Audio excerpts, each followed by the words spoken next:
നമസ്കാരം. 24 എല്ലാ പ്രിയപ്പെട്ട പ്രേക്ഷകർക്കും മോർണിംഗ് ന്യൂസിലേക്ക് സ്വാഗതം. ഇന്ന് ജൂൺ 20 വെള്ളിയാഴ്ചയാണ്. മിഥുനം 6 പ്രധാനപ്പെട്ട പല വാർത്തകളുമുള്ള ദിവസമാണ്. വളരെ പ്രധാനപ്പെട്ട വാർത്തകൾ കാത്തിരിക്കുന്നു.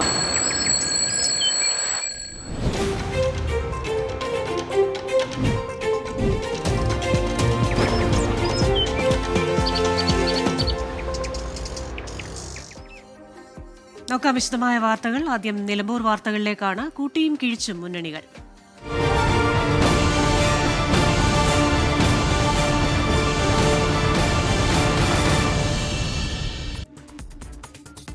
നിലമ്പൂർ ഉപതെരഞ്ഞെടുപ്പിലെ മികച്ച പോളിംഗിൽ പ്രതീക്ഷയർപ്പിച്ച് മുന്നണികൾ. 74.37% മണ്ഡലത്തിൽ പോളിംഗ് രേഖപ്പെടുത്തിയത്.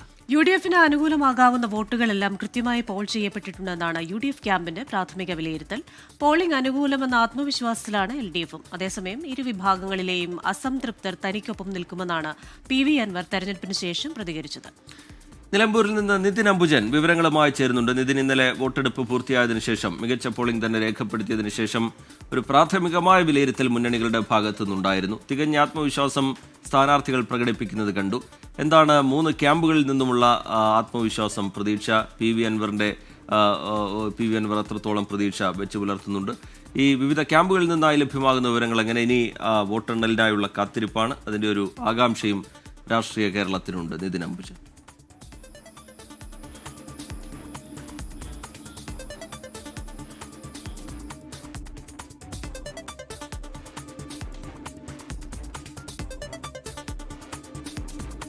മണ്ഡലത്തിൽ 74.35% പോളിംഗാണ് രേഖപ്പെടുത്തിയത്. തികഞ്ഞ ആത്മവിശ്വാസം വെച്ച് പുലർത്തുന്നുണ്ട് മുന്നണികൾ.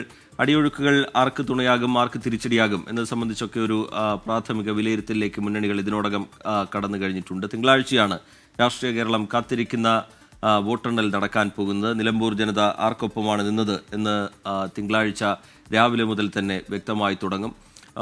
ഈ മികച്ച പോളിംഗിൽ പ്രതീക്ഷ വെക്കുന്നുണ്ട് മുന്നണികൾ. അടിയൊഴുക്കുകൾ തിരിച്ചടിയായിട്ടില്ല എന്നാണ് പൊതുവെ UDF ക്യാമ്പിൻ്റെയൊക്കെ വിലയിരുത്തൽ. നിതിൻ അംബുജൻ വിവരങ്ങളുമായി ചേരുന്നുണ്ട്. നിതിൻ, എന്താണ് നിലമ്പൂരിലെ മുന്നണികളുടെ പ്രതീക്ഷകൾ? ഈ വോട്ടെടുപ്പിന് ശേഷമുള്ള കണക്കുകൂട്ടലുകൾ എങ്ങനെ, വിലയിരുത്തലുകൾ എങ്ങനെ, എത്രത്തോളം ആത്മവിശ്വാസം, പ്രതീക്ഷ? നിതിൻ.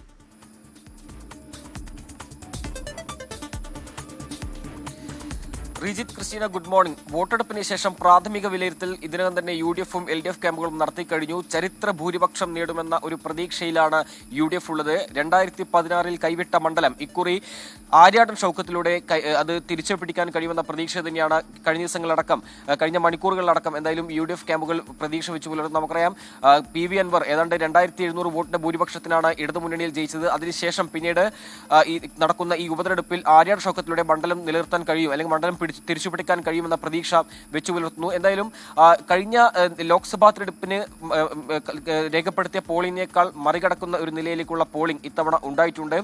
ഉപതെരഞ്ഞെടുപ്പാണെന്ന ഒരു ആലസ്യമോ അല്ലെങ്കിൽ വരാനിരിക്കുന്ന മാസങ്ങളിൽ ഇനി വീണ്ടും നിലമ്പൂരിൽ തെരഞ്ഞെടുപ്പ്, അത് തദ്ദേശ സ്വയംഭരണ തെരഞ്ഞെടുപ്പ്, അതിനുശേഷം ഒരു നിയമസഭാ തെരഞ്ഞെടുപ്പ് വരാനിരിക്കുന്നു. ആ ഒരു രീതിയിൽ ഒരു പക്ഷേ തെരഞ്ഞെടുപ്പിൽ പോളിംഗ് കുറയാൻ സാധ്യതയുണ്ടെന്ന ഒരു കണക്കുകൂട്ടലാണ് പൊതുവെ വിലയിരുത്തുന്നത്. പക്ഷെ അങ്ങനെയല്ല. ഇത്തവണ 74.37% പോളിംഗ് രേഖപ്പെടുത്തിയിട്ടുണ്ട്. കഴിഞ്ഞ 2021 നിയമസഭാ തെരഞ്ഞെടുപ്പിൽ രേഖപ്പെടുത്തിയ പോളിംഗിന് അടുത്തെത്തിയിട്ടുണ്ട്. അത് ഇരു ക്യാമ്പുകളിലും, അത് M സ്വരാജിനും അതോടൊപ്പം തന്നെ ആര്യാടൻ ഷൗക്കത്തിനും വലിയ പ്രതീക്ഷ തന്നെയാണ് വെച്ചു പുലർത്തുന്നത്. UDF ക്യാമ്പുകളിലെ വോട്ട് തങ്ങൾക്ക് അനുകൂലമാകും, അല്ലെങ്കിൽ UDFിലുണ്ടായ അസംതൃപ്തി തങ്ങൾക്ക് അനുകൂലമാകുമെന്ന പ്രതീക്ഷ തന്നെയാണ് LDF ക്യാമ്പിലുള്ളത്. സർക്കാരിന്റെ വികസന പ്രവർത്തനങ്ങൾ ഇത്തവണ നിലമ്പൂരിന് വോട്ടാകും. അതുകൊണ്ട് തന്നെ 2026 കടക്കുന്ന ഒരു സെമി ഫൈനൽ എന്ന നിലയിൽ വലിയ സംസ്ഥാനത്ത് തന്നെ വലിയ ചലനങ്ങൾ സൃഷ്ടിക്കാവുന്ന ഒരു തെരഞ്ഞെടുപ്പ് ഫലം തന്നെയാകും ഈ മാസം 23 വരാനിരിക്കുന്നത്. അതിൽ UDFും LDFും ഒരുപോലെ പ്രതീക്ഷ വെച്ചു പുലർത്തുന്നു. അതേസമയം തന്നെ UDFിലെയും LDFിലെയും അസംതൃപ്തരിലാണ് PV അൻവറിന്റെ കണ്ണ്. തുടക്കം മുതൽ തന്നെ പ്രചരണഘട്ടത്തിലടക്കം LDFിലെ അസംതൃപ്തരെ തങ്ങൾക്ക് അത് വോട്ടായി കിട്ടുമെന്നൊരു പ്രതീക്ഷ PV അൻവർ വെച്ചു പുലർത്തിയിരുന്നു.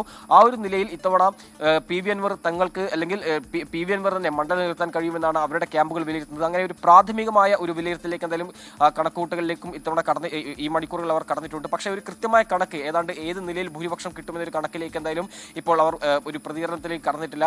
അതേസമയം UDF ക്യാമ്പ് പ്രതീക്ഷിക്കുന്ന ഒരു ഭൂരിപക്ഷം എന്ന് പറയുന്നത് 12,000-നും 15,000-നും ഇടയിലാണ്. നമുക്കറിയാം നിലമ്പൂർ നഗരസഭയും പോത്തുകലും അതോടൊപ്പം തന്നെ അമരമ്പലം പഞ്ചായത്തും ഈ കേന്ദ്രങ്ങളാണ് LDFന് സ്വാധീനമുള്ളത്. അവിടെ കൃത്യമായ പോളിംഗ് വർദ്ധിച്ചത് അത് LDFന് അനുകൂലമാകുമെന്നൊരു കണക്കൂട്ടലിലേക്ക് എന്തായാലും അവർ കടന്നിട്ടുണ്ട്. പക്ഷേ ഈ LDFന് സ്വാധീനമുള്ള മേഖലകളടക്കം സർക്കാർ വിരുദ്ധ വോട്ടുകൾ തങ്ങൾക്ക് ഇത്തവണ ലഭിച്ചു എന്നാണ് UDF ഇത്തവണ കണക്കുകൂട്ടിയിരിക്കുന്നത്. അങ്ങനെ ഇഴകീറിയുള്ള ഒരു പരിശോധനയിലേക്ക് എന്തായാലും ഇന്ന് UDFും LDFും കടക്കും. ഇന്ന് തിരുവനന്തപുരത്ത് സംസ്ഥാന സെക്രട്ടറി ചേരുന്നുണ്ട്. സ്ഥാനാർത്ഥി എം സ്വരാജ് പങ്കെടുക്കുന്നുണ്ട്. പ്രചരണ ഘട്ടത്തിലടക്കം ഉയർന്ന വിഷയങ്ങൾ, അതിൽ ഏതൊക്കെ തരത്തിൽ പാളിച്ചകൾ പറ്റി, വിവാദമായ സാഹചര്യം, ഇതെല്ലാം തന്നെ ഇന്നത്തെ സംസ്ഥാന സെക്രട്ടറി വിലയിരുത്തും. അതോടൊപ്പം തന്നെ എത്ര വോട്ട്, എത്ര ഭൂരിപക്ഷം, ഏതൊക്കെ കേന്ദ്രങ്ങളിൽ CPM ഇടതുമുന്നണിക്ക് കടന്നു ചെല്ലാൻ കഴിഞ്ഞു തുടങ്ങിയ കാര്യങ്ങളിലെല്ലാം തന്നെ ഒരു കൃത്യമായ വിലയിരുത്തലിലേക്ക് എന്തായാലും ഇന്നത്തെ സംസ്ഥാന സെക്രട്ടറി കടക്കും. അതിനുശേഷമാകും ഒരു കൂടുതൽ വിശകലനങ്ങൾക്ക് എന്തായാലും ഇടതുമുന്നണി കടക്കുക. ഒരുപക്ഷെ അവരുടെ ഭൂരിപക്ഷം ഏത് നിലയിൽ ഒരു ഭൂരിപക്ഷം എന്ന നിലയിലടക്കം CPM ഇന്നത്തെ വിലയിരുത്തലിന് ശേഷം ആ നിലയിലേക്കുള്ള ഒരു പ്രതികരണങ്ങൾ കടക്കുമെന്നാണ് പ്രതീക്ഷിക്കുന്നത്. എന്തായാലും 2026 തുടർഭരണത്തിന് ആവേശം നൽകുന്ന ഒരു വിജയം ഇത്തവണ എം സ്വരാജിലൂടെ നിലമ്പൂരിൽ ഉണ്ടാകും എന്ന് തന്നെയാണ് നിലവിലിപ്പോൾ CPM നേതാക്കളും അതോടൊപ്പം ഇടതുമുന്നണിയും കണക്കുകൂട്ടൽ. അതുമായി വഴിക്കടവ് പോലെ ഈ PV അൻവറിന് ഏറെ സ്വാധീനമുള്ള മേഖലകളിലെ വോട്ട് ഉയർന്നത് അത് നമ്മൾ കണക്കാക്കേണ്ടിയിരിക്കുന്നു. 7800ഓളം പുതിയ വോട്ടേഴ്സിന്റെ വോട്ടുണ്ട്. മാത്രവുമല്ല കഴിഞ്ഞ ദിവസം വന്ന ശശി തരൂരിന്റെ ചില പ്രസ്താവനകൾ, ഇതൊക്കെ ഏത് രീതിയിൽ പോളിംഗിനെ സ്വാധീനിച്ചു കാണാമെന്നാണ് വിലയിരുത്തൽ.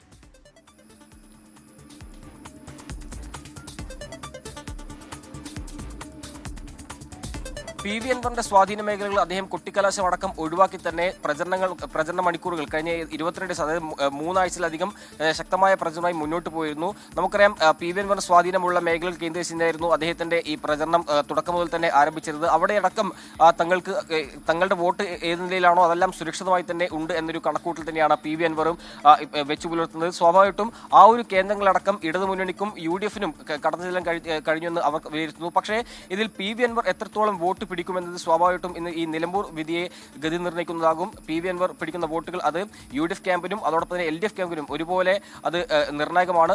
ആ ഒരു സാഹചര്യത്തിൽ PV അൻവറിന്റെ വോട്ടുകൾ പരമാവധി അത് ഭിന്നിപ്പിക്കാനുള്ളൊരു പ്രചരണം തുടക്കം മുതൽ തന്നെ LDFനും അതോടൊപ്പം UDFും നടത്തിയിരുന്നു. ആ ഒരു മേഖലയിൽ തന്നെയാണ് ഇത്തവണ ഇടതുമുന്നണിയുടെയും അതോടൊപ്പം തന്നെ UDFന്റെയും പ്രധാനപ്പെട്ട കണക്കുകൂട്ടൽ. നമുക്കറിയാം സർക്കാർ വിരുദ്ധ വോട്ടുകൾ തങ്ങൾക്ക് ഇത്തവണ കൃത്യമായി അത് UDFന്റെ പെട്ടിയിലാക്കാനുള്ള ഒരു പ്രചരണം, കാർഡിളക്കുള്ള ഒരു പ്രചരണം അവർ നടത്തിയിരുന്നു. അതുകൊണ്ട് തന്നെ UDFന്റെ വോട്ടുകളെല്ലാം അഴിച്ചുപെറുക്കി തങ്ങളുടെ പെട്ടിയിലാക്കി എന്നുള്ളൊരു പ്രതീക്ഷയിൽ തന്നെയാണ് ഇന്നലെ ആര്യാട ഷൗക്കത്തിന്റെ പ്രതികരണം ഉണ്ടായത്. അതിനിടയിൽ നടന്ന വിവാദ വിഷയങ്ങളുണ്ട്. VV പ്രകാശിന്റെ കുടുംബവുമായി ബന്ധപ്പെട്ട വിഷയം, അതോടൊപ്പം തന്നെ ജമാഅത്ത് ഇസ്ലാമി ബന്ധം തുടങ്ങിയ കാര്യങ്ങളൊക്കെ തന്നെ ഇത്തവണ പ്രചരണം ശക്തമായി തന്നെ മുന്നോട്ട് പോയിരുന്നു. പക്ഷേ സർക്കാർ വിരുദ്ധ വോട്ടുകൾ തന്നെയാണ് അവരുടെ ഏറ്റവും പ്രധാനപ്പെട്ട കണ്ണ്. അത് തങ്ങൾക്ക് ആര്യാട ഷൗക്കത്തിന് ഗുണകരമാകും എന്ന് തന്നെയാണ് UDFന്റെ വിലയിരുത്തൽ. എന്നാൽ PV അൻവർ ഒരു ഫാക്ടർ അല്ല എന്ന് തന്നെയാണ് ഇടതുമുന്നണിയും പറയുന്നത്. പക്ഷേ ഈ PV അൻവർ പിടിക്കുന്ന വോട്ടുകൾ അത് എത്രത്തോളം ലഭിക്കുമെന്നതാകും ഇത്തവണത്തെ നിലമ്പൂർ ജനവിധിയെ സ്വാധീനിക്കുക. നമുക്കറിയാം ഈ മാസം 23 പെട്ടി തുറക്കുമ്പോൾ 3 മുന്നണികളും ഒരുപോലെ പ്രതീക്ഷയിലാണ്. പക്ഷേ അതായത് 2026 നിയമസഭാ തെരഞ്ഞെടുപ്പിൽ ആ ഒരു നിലയിൽ പരിഗണിക്കുമ്പോൾ ആ സെമി ഫൈനലിന് നിലമ്പൂരിന്റെ വിജയം എന്തായാലും എല്ലാ മുന്നണികൾക്കും അത് വലിയ നിർണായകമാണ്. നിലമ്പൂരിൽ നിന്ന് വിശദാംശങ്ങൾ പങ്കുവെക്കുന്നത്. വാശിയേറിയ പ്രചാരണത്തിനൊടുവിൽ വാഗ്വാദങ്ങൾക്കൊടുവിൽ മണ്ഡലത്തിൽ നിറഞ്ഞു നിന്ന പ്രചാരണ കാലത്തെ വിവാദങ്ങൾക്കൊടുവിലൊക്കെ നിലമ്പൂർ ജനത വോട്ട് രേഖപ്പെടുത്തിയിരിക്കുകയാണ്. മികച്ച പോളിംഗ് തന്നെ രേഖപ്പെടുത്തിയിട്ടുണ്ട്. അതാരെ തുണയ്ക്കും എന്നുള്ളതാണ് രാഷ്ട്രീയ കേരളം ഉറ്റുനോക്കുന്നത്. നിയമസഭാ തെരഞ്ഞെടുപ്പിന് തൊട്ടു മുമ്പുള്ള ഉപതെരഞ്ഞെടുപ്പ് എന്നുള്ള നിലയിൽ അത് സർക്കാരിന്റെ വിലയിരുത്തലാകും എന്ന വിലയിരുത്തൽ പൊതുവായുണ്ട്. നിലമ്പൂരിലെ വിധി എന്താണ്, ജനവിധി എന്താണ്, തെരഞ്ഞെടുപ്പ് ഫലം എന്താണ് എന്നതറിയാൻ ആകാംക്ഷയോടുകൂടി കാത്തിരിക്കുകയാണ് രാഷ്ട്രീയ കേരളം. നിതിൻ അംബുജൻ വിശദാംശങ്ങൾ പങ്കുവെക്കുകയായിരുന്നു. നിലമ്പൂർ ഉപതെരഞ്ഞെടുപ്പ് വോട്ടെടുപ്പിനിടെ പാർട്ടിയെ വെട്ടിലാക്കിയുള്ള ഡോക്ടർ ശശി തരൂർ MPയുടെ പ്രതികരണത്തിൽ കോൺഗ്രസ് നേതൃത്വത്തിന് കടുത്ത അതൃപ്തി. തന്നെ പ്രചാരണത്തിന് ക്ഷണിച്ചില്ലെന്ന് തെരഞ്ഞെടുപ്പ് ദിവസം മാധ്യമങ്ങളോട് പ്രതികരിച്ചത് ചില താൽപര്യങ്ങളുടെ പേരിലാണെന്ന് ഒരു വിഭാഗം നേതാക്കൾക്ക് അഭിപ്രായമുണ്ട്. ശശി തരൂരിന്റെ വിമർശനങ്ങളെ അവഗണിക്കാനാണ് നേതാക്കളുടെ തീരുമാനം. മനീഷ് മഹിബാൽ വിവരങ്ങളുമായി ചേരുന്നുണ്ട് തിരുവനന്തപുരത്ത് നിന്ന്. മനീഷ്, ഈ വോട്ടെടുപ്പ് ദിവസം തന്നെ ഇങ്ങനെയൊരു അതൃപ്തി തുറന്നു പറഞ്ഞുകൊണ്ടുള്ള ശശി തരൂരിന്റെ പ്രതികരണം അത് അനവസരത്തിലായിപ്പോയി, പാർട്ടിക്ക് വലിയ തിരിച്ചടി ഉണ്ടാക്കുന്നതായി എന്ന വിമർശനമാണ് പാർട്ടിക്കുള്ളിൽ നിന്ന് ഉയരുന്നത്. ഈ താരപ്രചാരകരുടെ പട്ടികയിൽ തരൂരിന്റെ പേര് ഉൾപ്പെട്ടിരുന്നു എന്ന വാദമുയർത്തിയാണോ ഇപ്പോൾ നേതാക്കളുടെ പ്രതിരോധം? മനീഷ്.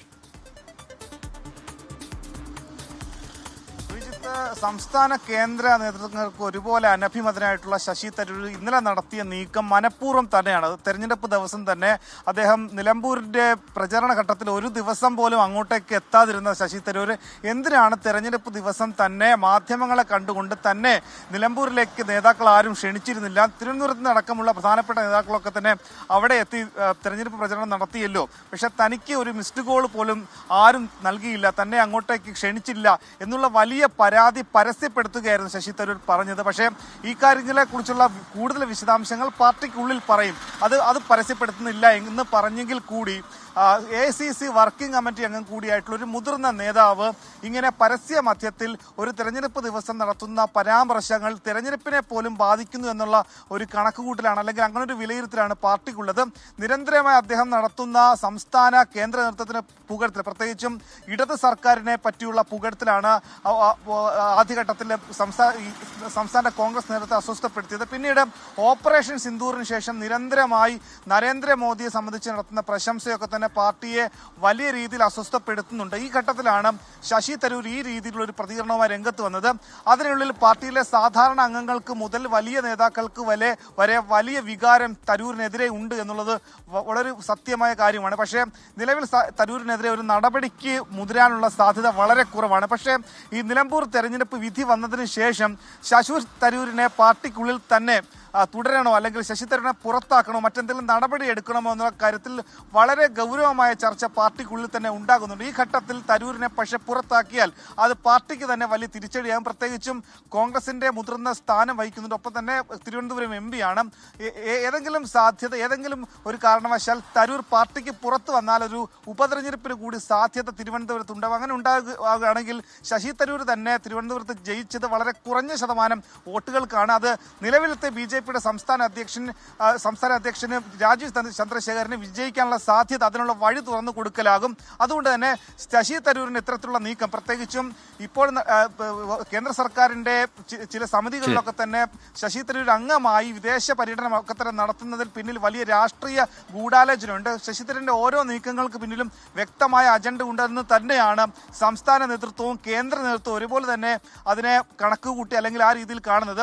അതുകൊണ്ട് ശശി തരൂർ വീണ്ടും കോൺഗ്രസിനുള്ളിൽ ചൂടേറിയ ചർച്ചയായ ഒരു സമയത്ത് എന്ത് തരം നടപടിയായിരിക്കും ശശി തരൂരിനെതിരെ വരും ദിവസങ്ങളിൽ ഉണ്ടാകുക എന്നാണ് നോക്കിക്കാണേണ്ടത്. ശ്രീജിത്ത്. ശരി, മനീഷ് മഹിപാലാണ് വിശദാംശങ്ങളുമായി ചേർന്നത്.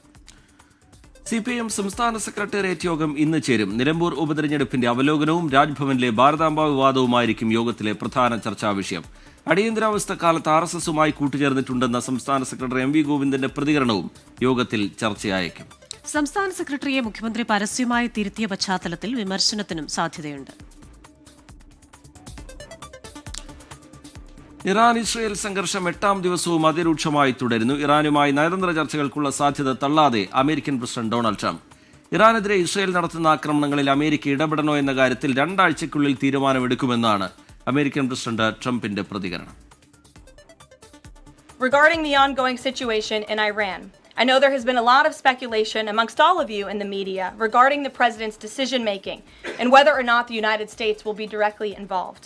In light of that news, I have a message directly from the president, and I quote, "Based on the fact that there's a substantial chance of negotiations that may or may not take place with Iran in the near future, I will make my decision whether or not to go within the next 2 weeks."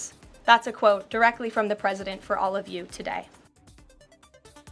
ഇറാന്റെ എല്ലാ ആണവ കേന്ദ്രങ്ങൾക്ക് നേരെയും ആക്രമണം നടത്തണമെന്ന് Benjamin Netanyahu. ഇറാന്റെ പരമോന്നത നേതാവ് ആയത്തുള്ള അലി ഖമനയെ വധിക്കുമെന്ന ഭീഷണി ഇസ്രായേൽ പ്രതിരോധ മന്ത്രി ഇസ്രായേൽ കട്സ് ആവർത്തിച്ചു. ഇറാൻ വിഷയത്തിൽ റഷ്യൻ പ്രസിഡന്റ് വ്ളാഡിമിർ പുടിനും ചൈനീസ് പ്രസിഡന്റ് ഷി ജിൻപിങ്ങുമായി ചർച്ച നടത്തി. മധു കൊട്ടാരക്കര ന്യൂജേഴ്സിയിൽ നിന്ന് വിവരങ്ങളുമായി ചേരുന്നുണ്ട്. മധു, ഇതിൽ അമേരിക്കയുടെ നിലപാട് എങ്ങനെയായിരിക്കും, തുടർന്നുള്ള നിലപാട് എങ്ങനെയായിരിക്കും എന്നത് ശ്രദ്ധേയമാണ്. അതാണ് ഈ പ്രശ്നത്തിന്റെ ഗതി നിർണ്ണയിക്കാനും പോകുന്നത്. ഇതിൽ സമവായ ചർച്ച തുടരും അല്ലെങ്കിൽ അനുരഞ്ജന ചർച്ച തുടരും എന്ന് വ്യക്തമാക്കുമ്പോഴും കടുത്ത നിലപാടിൽ തന്നെയാണ് അമേരിക്കയുള്ളത്. 2 ആഴ്ചയ്ക്കകം തന്റെ തീരുമാനം പറയാം, അമേരിക്കയുടെ നിലപാട് പറയാം എന്നാണ് ട്രംപ് വ്യക്തമാക്കിയിരിക്കുന്നത്. അമേരിക്കയുടെ ഇടപെടൽ ഈ ഘട്ടത്തിൽ എങ്ങനെയാണ്? ഇറാനുമേൽ ഒരു നേരിട്ടുള്ള ആക്രമണത്തിലേക്ക് അമേരിക്ക കടക്കാനുള്ള സാധ്യത അത് എത്രത്തോളമാണ്? Madhu Kottarakkara. Good morning Christina. Rejith, നമ്മളിപ്പോൾ വൈറ്റ് ഹൗസിന്റെ മീഡിയ റൂമിൽ കാരലിൻ ലെവിറ്റ് മാധ്യമപ്രവർത്തകരോട് സംസാരിച്ചതുപോലെ ഇസ്രയേലിന്റെ പക്ഷത്ത് ചേരണോ വേണ്ടയോ എന്ന് അടുത്ത 2 ആഴ്ചക്കുള്ളിൽ US പ്രസിഡന്റ് ഡൊണാൾഡ് ട്രംപ് തീരുമാനമെടുക്കുമെന്നാണ് പറഞ്ഞിരിക്കുന്നത്. തീരുമാനങ്ങൾ എടുക്കുന്നതിനുള്ള സമയപരിധിയായി ഡൊണാൾഡ് ട്രംപ് സാധാരണ ഈ 2 ആഴ്ച എന്ന് ഉപയോഗിക്കാറുണ്ട്. അത് ഒരു സാധാരണ നിലയ്ക്ക് അതൊരു ഉറച്ച സമയപരിധി ആയിരിക്കില്ല. അതേസമയം ഡൊണാൾഡ് ട്രംപിന്റെ പ്രത്യേക ദൂതൻ വിറ്റ്കോഫും അതുപോലെ ഇറാൻ വിദേശകാര്യമന്ത്രി അബ്ബാസ് അറാഖ്ചിയും ഈ കഴിഞ്ഞ ദിവസങ്ങളിൽ നിരവധി തവണ ഫോണിൽ സംസാരിച്ചതായിട്ട് കാരലിൻ ലെവിറ്റ് ഇന്ന് മാധ്യമപ്രവർത്തകരോട് പറയുകയുണ്ടായി.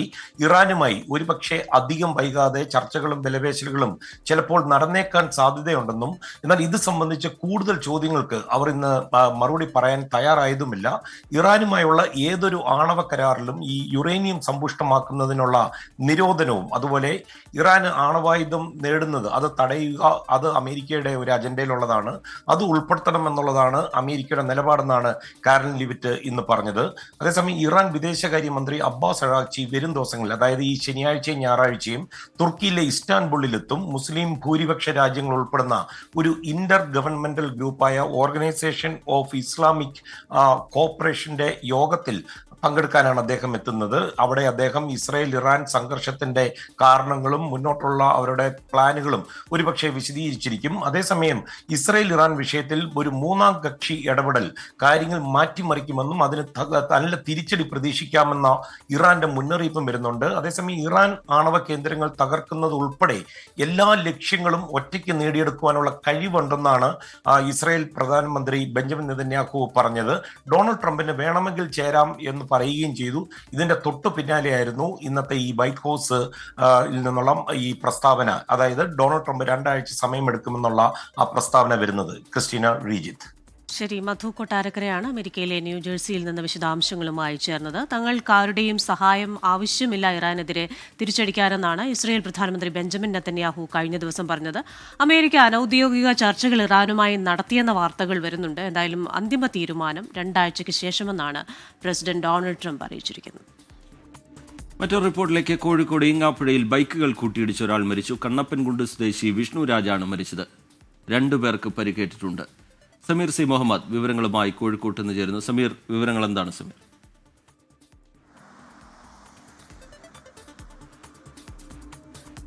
Good morning Christina and Rijith. വേദനിപ്പിക്കുന്ന ഒരു വാർത്തയാണ് ഈ പുലർച്ചെ നമുക്ക് പ്രേക്ഷകരിലേക്ക് എത്തിക്കാനുള്ളത്. ബൈക്ക് അപകടത്തിൽ ഒരു യുവാവ് മരണപ്പെട്ടിരിക്കുന്നു.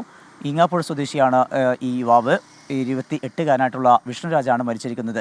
വിഷ്ണുരാജും എതിരെ വന്ന ഒരു ബൈക്ക് തമ്മിൽ കൂട്ടിയിടിക്കുകയായിരുന്നു. ഈ രണ്ട് ബൈക്കുകൾ കൂട്ടിയിടിച്ചാണ് ഇത്തരമൊരു അപകടമുണ്ടായത്. 2 പേർക്ക് പരിക്കേറ്റിട്ടുമുണ്ട്. അതിൽ ഒരാൾ അതിഥി തൊഴിലാളിയാണ്, ബബ്ലു എന്നാണ് പേര്. മറ്റൊരാൾ ഈങ്ങാപ്പുഴ സ്വദേശി തന്നെയാണ്, വിനീത് എന്നാണ് പേര്. ഈ 2 പേരെയും കോഴിക്കോട് മെഡിക്കൽ കോളേജിൽ പ്രവേശിപ്പിച്ചിരിക്കുകയാണ്. 2 പേർക്കും പരുക്ക് ഗുരുതരമാണ്. ഇപ്പോൾ വിഷ്ണുരാജിൻ്റെ മൃതദേഹം കോഴിക്കോട് മെഡിക്കൽ കോളേജിലേക്ക് മാറ്റിയിട്ടുണ്ട്. പോസ്റ്റ്മോർട്ടം നടപടികൾക്ക് ശേഷമായിരിക്കും ബന്ധുക്കൾക്ക് വിട്ടു നൽകുക. രാത്രിയോടുകൂടിയാണ് ഇത്തരമൊരു അപകടമുണ്ടായത്. അതിനകത്താണ് ഈ ഒരാൾ മരിക്കുകയും 2 പേർക്ക് ഗുരുതരമായി പരിക്കുകയും ചെയ്തിരിക്കുന്നത്. ശ്രീജിത്ത്, ക്രിസ്റ്റീന.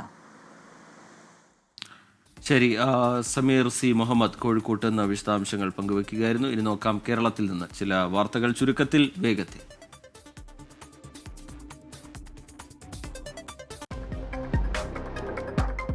മുതിർന്ന കോൺഗ്രസ് നേതാവും മുൻ KPCC പ്രസിഡന്റുമായിരുന്ന തെന്നല ബാലകൃഷ്ണപിള്ളയുടെ അനുസ്മരണ യോഗം രാവിലെ 10 മണിക്ക് നടക്കും.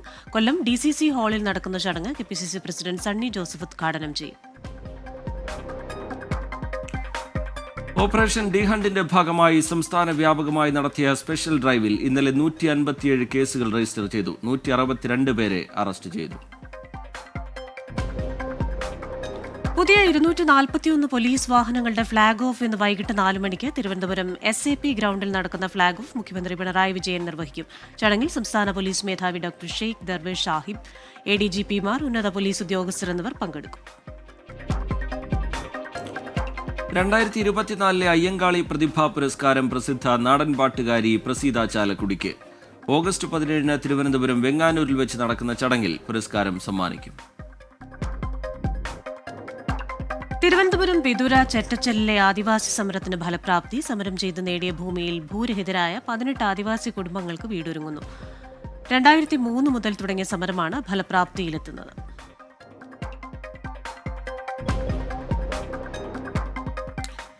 ഇനി കായിക വിശേഷങ്ങളിലേക്ക് കടക്കാം. ഇന്ത്യൻ ക്രിക്കറ്റിൽ തലമുറ മാറ്റം.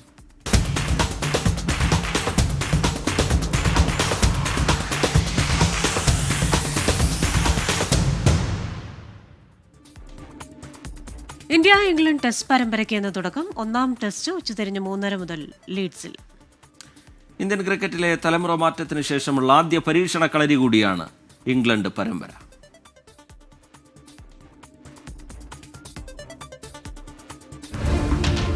രോഹിത് കോഹ്ലി യുഗത്തിന് ശേഷമുള്ള പുതിയ ഇന്ത്യ, ശുഭ്മാൻ ഗില്ലിന്റെ ടീം ഇന്ത്യ. തലമുറ മാറ്റം കണ്ട ഇന്ത്യൻ ക്രിക്കറ്റിന് ഇനി റിയൽ ടെസ്റ്റിന്റെ നാളുകൾ. രോഹിത് ശർമ്മയും വിരാട് കോഹ്ലിയും ടെസ്റ്റ് ക്രിക്കറ്റിൽ നിന്ന് വിരമിച്ചതോടെ ഇന്ത്യ ഇംഗ്ലണ്ടിലെത്തിയിരിക്കുന്നത് യുവരക്തങ്ങൾക്ക് മുൻതൂക്കമുള്ള ടീമുമായി. ശുഭ്മാൻ ഗിൽ രോഹിത് ശർമ്മയുടെ പിൻഗാമിയാകുമ്പോൾ ഋഷഭ് പന്താണ് ഉപനായകൻ. നായകൻ എന്ന നിലയിലും ബാറ്റർ എന്ന നിലയിലും ഗില്ലിന് അതിനിർണായകമാണ് പരമ്പര. വിദേശ പരമ്പരകളിൽ വെറും 27.53 മാത്രം ബാറ്റിംഗ് ശരാശരിയുള്ള ഗില്ലിന് ബാറ്റുകൊണ്ടും പലതും തെളിയിക്കേണ്ടതുണ്ട്. ലോക ടെസ്റ്റ് ചാമ്പ്യൻഷിപ്പിന്റെ കഴിഞ്ഞ സർക്കിളിൽ റൺവേട്ടക്കാരിൽ രണ്ടാമനായ യശസ്വി ജയ്സ്വാൾ, 8 വർഷത്തെ ഇടവേളയ്ക്ക് ശേഷം ടീമിൽ മടങ്ങിയെത്തിയ കരുൺ നായർ, KL രാഹുൽ, നിതീഷ് കുമാർ റെഡ്ഡി, അരങ്ങേറ്റത്തിന് കാത്തിരിക്കുന്ന സായ് സുദർശൻ എന്നിവരിലാണ് ഇന്ത്യൻ ബാറ്റിംഗിന്റെ പ്രതീക്ഷകൾ. പേസിനെ തുണയ്ക്കുന്ന ഇംഗ്ലണ്ടിലെ പിച്ചുകളിൽ ജസ്പ്രീത് ബുംറയ്ക്ക് കൂട്ടായി ആരൊക്കെ എന്നതിലും കൗതുകം. മുഹമ്മദ് സിറാജ്, പ്രസിദ്ധ് കൃഷ്ണ എന്നിവർ സ്ഥാനമുറപ്പിക്കുമ്പോൾ നാലാം പേസറായി അർഷദീപ് സിംഗ് എന്ന ലെഫ്റ്റ് ആം പേസറോ അതോ പരിശീലന മത്സരങ്ങളിൽ ബാറ്റിംഗിൽ കൂടി തിളങ്ങിയ ഷാർദുൽ താക്കൂറോ എന്നതിലാണ് ഏറ്റവും ആകാംക്ഷ.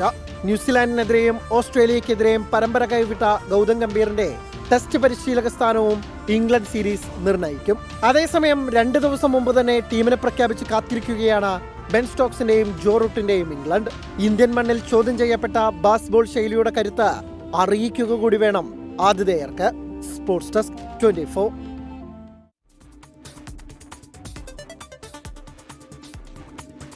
ഇപ്പോൾ ലഭിക്കുന്ന ഒരു വാർത്തയിലേക്കാണ് ഇനി. പത്തനംതിട്ട തണ്ണിത്തോട് കടകൾക്ക് തീപിടിച്ചു. 2 കടകൾക്കാണ് തീപിടിച്ചത്. ഫയർഫോഴ്സ് എത്തി തീ അണച്ചു. AV ജയശങ്കറാണ് പത്തനംതിട്ടയിൽ നിന്ന് വിശദാംശങ്ങളുമായി ചേരുന്നത്. ജയശങ്കർ, ഏത് കടകൾക്കാണ് തീപിടിച്ചത്? ഈ തീ പൂർണ്ണമായും അണയ്ക്കാൻ സാധിച്ചിട്ടുണ്ടല്ലോ അല്ലേ?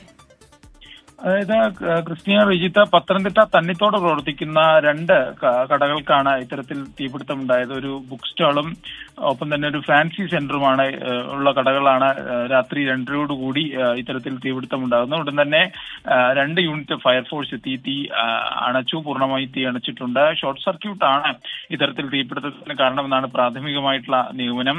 എന്തായാലും ഫയർഫോഴ്സ് എത്തി തീ അണച്ചു. മറ്റ് പ്രശ്നങ്ങളൊന്നുമില്ല. ഈ കടയിലെ ഏറെക്കുറെ സാധനങ്ങളൊക്കെ തന്നെ കത്തി നശിച്ചു എന്നാണ് പ്രാഥമികമായി ലഭ്യമാകുന്ന വിവരം. എന്തായാലും ഈ തീപിടുത്തത്തിന്റെ ആഘാതത്തിൽ കടയ്ക്ക് മുന്നിലുണ്ടായിരുന്ന ഒരു കാറിന്റെ മുൻവശവും ഉരുകിപ്പോയതായും ഫയർഫോഴ്സ് എന്തായാലും അറിയിച്ചിട്ടുണ്ട്. എന്തായാലും തീ പൂർണ്ണമായി കെടുത്തി. എന്തായാലും തീപിടുത്തത്തിന്റെ കാരണങ്ങൾ ഉൾപ്പെടെ ഉള്ള കാര്യങ്ങളിൽ വരും മണിക്കൂറുകളിലായിരിക്കും അന്വേഷണം. ഈ മറ്റ് ജീവനക്കാരൊന്നുമില്ലാത്ത കട തുറക്കാത്ത സമയം, അതിനാൽ മറ്റാർക്കും തന്നെ മറ്റ് ജീവഹാനിയോ മറ്റ് പ്രശ്നങ്ങളോ നിലവിലില്ല. എന്തായാലും തീ പൂർണ്ണമായും ഫയർഫോഴ്സ് അണച്ചിട്ടുണ്ട്. ക്രിസ്റ്റീന. ശരി, AV ജയശങ്കർ പത്തനംതിട്ടയിൽ നിന്ന് വിശദാംശങ്ങൾ നൽകുകയായിരുന്നു. ഇനി നോക്കാം ചില അന്താരാഷ്ട്ര വാർത്തകൾ ചുരുക്കത്തിൽ വേഗത്തിൽ. മംഗോളിയയുടെ പ്രധാനമന്ത്രിയായി തെരഞ്ഞെടുക്കപ്പെട്ട സന്തൻ ഷതർ ഗോംജോബാവിനെ അഭിനന്ദിച്ച് ടിബറ്റൻ ആത്മീയ നേതാവ് ദലൈലാമ. മംഗോളിയയിലേക്കുള്ള തന്റെ സന്ദർശനത്തിന്റെ ഓർമ്മകൾ പ്രധാനമന്ത്രിയുമായി പങ്കുവച്ചു ദലൈലാമ. ട്രംപിന്റെ താരിഫ് മൂലം US-ൽ കാർ വാങ്ങുന്നവർക്ക് മേൽ $3000 കോടി അധിക ബാധ്യതയുണ്ടാകുമെന്ന് വിലയിരുത്തൽ. വാഹനമൊന്നിന് ശരാശരി $2000 കൂടുതൽ നൽകേണ്ടി വരുമെന്ന് ഗ്ലോബൽ കൺസൾട്ടൻസി സ്ഥാപനമായ അലിക്സ് പാർട്ട്നേഴ്സ്. അമേരിക്കയിലെ ഇഡാഹോയിലെ പോക്കറ്റലോയിലെ വെസ്റ്റ് ക്ലർക്ക് സ്ട്രീറ്റിന് സമീപം കാട്ടുതീ. ആളപായമില്ലെന്ന് റിപ്പോർട്ട്. സമൂഹമാധ്യമ പ്ലാറ്റ്ഫോമായ എക്സിന്റെ കോർപ്പറേറ്റ് ഘടനയിലെ മാറ്റങ്ങളെക്കുറിച്ച് യൂറോപ്യൻ യൂണിയൻ അന്വേഷണം നടത്തും. ഇലോൺ മസ്ക് ഏറ്റെടുത്തതിന് ശേഷം ഘടനയിലുണ്ടായ മാറ്റങ്ങളാണ് അന്വേഷിക്കുക. പസഫിക് സമുദ്രത്തിൽ റോന്തു ചുറ്റുന്ന 2 ചൈനീസ് വിമാനവാഹിനി കപ്പലുകളെ നിരന്തരമായി നിരീക്ഷിച്ച് തൈവാനും ജപ്പാനും. പ്രതിരോധ സുരക്ഷാ വിഭാഗങ്ങളും രഹസ്യാന്വേഷണ വിഭാഗങ്ങളും ജാഗ്രതയോടെ ഇരിക്കണമെന്ന് തൈവാൻ പ്രസിഡന്റ് ലായ് ചിങ്-ഡെ. പശ്ചിമേഷ്യയിൽ സംഘർഷം രൂക്ഷമായിട്ടും ചൈനയുടെ സൈനിക നീക്കങ്ങൾക്ക് കുറവില്ലെന്ന് തൈവാൻ. ഭാരതാംബ ചിത്ര വിവാദത്തിൽ രാജ്ഭവനെതിരെ നിലപാട് കടുപ്പിക്കാൻ സർക്കാർ. ഔദ്യോഗിക പരിപാടികളിൽ RSSന്റെ ഭാരതാംബ ചിത്രത്തിൽ പുഷ്പാർച്ചന നടത്തുന്നത് അംഗീകരിക്കാൻ കഴിയില്ലെന്ന ഉറച്ച നിലപാടിലാണ് സർക്കാർ. ഔദ്യോഗിക പരിപാടികളിൽ നിന്നും ചിത്രം ഒഴിവാക്കുമെന്ന രാജ്ഭവന്റെ ഉറപ്പ് പാലിച്ചില്ല എന്നും സർക്കാരിന് വിമർശനമുണ്ട്. മന്ത്രി V. ശിവൻകുട്ടി നടത്തിയ പ്രോട്ടോകോൾ ലംഘനത്തിൽ തുടർ നീക്കങ്ങൾ തൽക്കാലം വേണ്ട എന്നാണ് രാജ്ഭവന്റെ തീരുമാനം. വിവരങ്ങളുമായി മനീഷ് മഹിപാലാണ് തിരുവനന്തപുരത്ത് നിന്ന് ചേരുന്നത്. മനീഷ്, സർക്കാർ ഗവർണർ പോര് രൂക്ഷമാകുന്നു എന്ന രീതിയിലാണ് ഇന്നലെ വന്ന വാർത്തകൾ. എന്താണ് ഇനി നടക്കാൻ പോകുന്നത്? ഈ പ്രോട്ടോകോൾ ലംഘനത്തിൽ തുടർ നീക്കങ്ങൾ തൽക്കാലം വേണ്ടെന്നാണോ രാജ്ഭവന്റെ തീരുമാനം?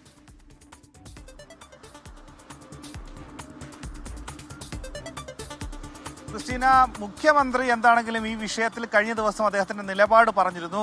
കാരണം ഈ വിഷയവുമായി ബന്ധപ്പെട്ട ആദ്യം പരിസ്ഥിതി ദിനത്തിൽ കൃഷി മന്ത്രി ആ പരിപാടി റദ്ദാക്കി സെക്രട്ടേറിയറ്റിൽ പരിപാടി സംഘടിപ്പിച്ചു. ഭാരതാംബ വിഷയവുമായി ബന്ധപ്പെട്ടായിരുന്നു ആദ്യ സംഭവം ഉണ്ടായത്. അതിനുശേഷം മുഖ്യമന്ത്രി മാത്രം ഈ വിഷയത്തിൽ എന്താണ് നിലപാടെന്ന് പറയാത്തത് വലിയ രീതിയിൽ ചർച്ചയായിരുന്നു.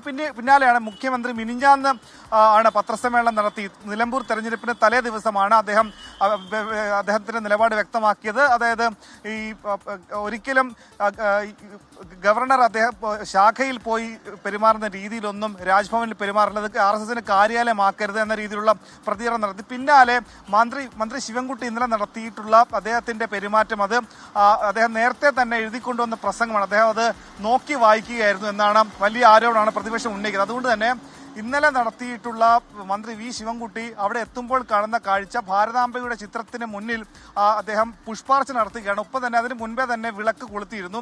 അതുകൊണ്ട് ഈ രീതിയിൽ മന്ത്രിക്ക് പെട്ടെന്നുണ്ടായ പ്രകോപനം കൊണ്ടല്ല അദ്ദേഹം അവിടെ നിന്ന് ഇറങ്ങിപ്പോയത്. നേരത്തെ തന്നെ രാജ്ഭവനുമായി ബന്ധപ്പെട്ട് ഭാരതാംബയുടെ ചിത്രം ഉണ്ടെങ്കിൽ അത്തരം പരിപാടികൾ ബഹിഷ്കരിക്കണമെന്ന രാഷ്ട്രീയ തീരുമാനം നേരത്തെ തന്നെ CPIM കൈക്കൊണ്ടിരുന്നു. അത്തരത്തിലൊരു രാഷ്ട്രീയ സന്ദേശം കൂടിയായിരുന്നു ഇന്നലെ CPM എന്താണെങ്കിലും വ്യക്തമാക്കിയത്. ഒപ്പം തന്നെ കഴിഞ്ഞ ദിവസം CPIMന്റെ സംസ്ഥാന സെക്രട്ടറി MV ഗോവിന്ദൻ അടിയന്തരാവസ്ഥ കാലത്ത് CPIMന് RSSുമായി ചില സഖ്യമുണ്ടായിരുന്നു എന്നുള്ളത് പാർട്ടിയെ വലിയ പ്രതിരോധത്തിലാക്കിയിരുന്നു. ഇത് നിലമ്പൂർ തെരഞ്ഞെടുപ്പിലടക്കം തിരിച്ചടിയാകുമോ എന്നുള്ള സംശയം പാർട്ടിക്കകത്തുണ്ടായിരുന്നു.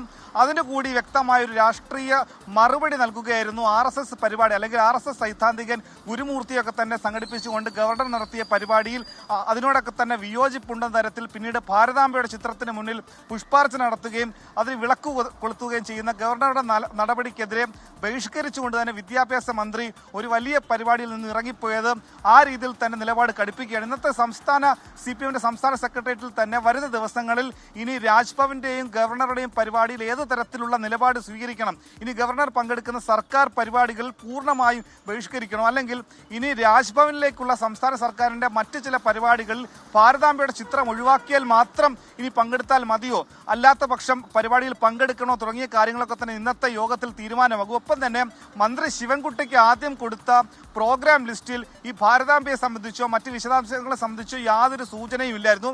പിന്നീട് ഒരു ഗവർണറുടെ ഔദ്യോഗിക പരിപാടികളിലൊക്കെ തന്നെ ഇത്തരത്തിൽ പ്രോഗ്രാം ലിസ്റ്റ് ആഴ്ചകൾക്ക് മുന്നേ തന്നെ ഷെഡ്യൂൾ ചെയ്യപ്പെടുന്നതാണ്.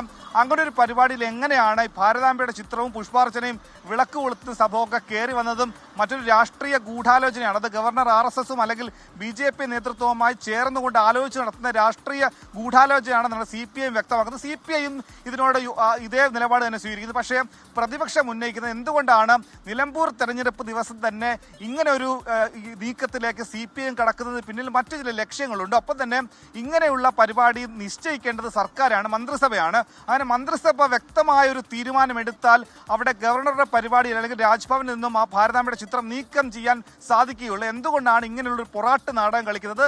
മുൻപ് നടത്തിയിട്ടുള്ള ഗവർണർ സർക്കാർ പോര് പോലെ തന്നെ അത് ജനങ്ങളുടെ കണ്ണിൽ പൊടി വാരിയിടാനുള്ള നീക്കം മാത്രമാണ് ഇപ്പോൾ ഉണ്ടാകുന്നത്. ഇങ്ങനെയുള്ള ചില മുതലെടുപ്പ് മാത്രമാണ് എന്നുള്ള വിമർശനം പ്രതിപക്ഷം ഉന്നയിക്കുന്നുണ്ട്.